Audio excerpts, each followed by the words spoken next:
Paano ginagawa ang pambansang budget ng Pilipinas? Unang hakbang, paghahanda ng budget. Nagsisimula ito sa Department of Budget and Management. Bawat ahensya, halimbawa DPWH, Department of Education, DOH, ay gumagawa ng listahan ng mga proyektong kailangan nila ng pondo. Tinitingnan ng DBM kung pasok ito sa plano ng Pangulo at sa prioridad ng gobyerno. Pagkatapos gagawin nila ang tinatawag na National Expenditure Program. Ito ang proposal ng Pangulo para sa budget. Ikalawang hakbang, pagpapasa ng budget sa Kongreso.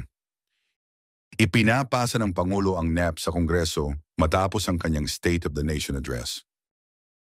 Sa House of Representatives, ito ay nagiging General Appropriations Bill. Doon pinapatawag ang mga pinuno ng ahensya para ipaliwanag kung bakit kailangan ng pera. Maaaring dagdagan o bawasan ng ilang pondo.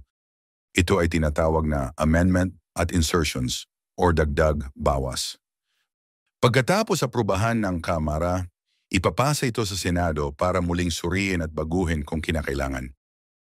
Kapag magkaiba ang bersyon ng Senado at Kamara, bubuo ng Bicameral Conference Committee para magkasundo. Ikatlong hakbang, pag-apruba ng Pangulo. Ang pinagkasunduang budget ay ipapadala sa Pangulo para pirmahan. Kapag nilagdaan, ito ay magiging General Appropriations Act. Ito ang batas na nagsasabi kung saan gagastusin ang pera ng bayan. May kapangyarihan ang Pangulo na mag-line item veto, ibig sabihin pwede niyang tanggalin ang ilang partikular na pondo o provision na hindi niya sang-ayunan. Ika-apat na hakbang, pagpapatupad ng budget.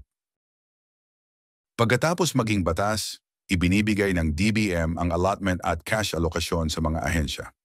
Ang mga ahensya, tulad ng DPWH, ang siyang gumagawa ng mga proyekto, nagbabayad ng kontratista at nagpapatupad ng programa. Ikalimang hakbang, pananagutan at pagsusuri. Kailangang mag-ulat ang bawat ahensya kung paano nila ginastos ang pera. Ang Commission on Audit ang sumusuri kung tama at legal ang paggamit ng pondo. Ang Kongreso ay pwedeng magsagawa ng investigasyon kung may anomalya. At bilang mga mamamayan, may karapatan tayong tingnan ang mga dokumento tulad ng GAA at COA report para masiguro ang transparency o pagiging bukas ng gobyerno.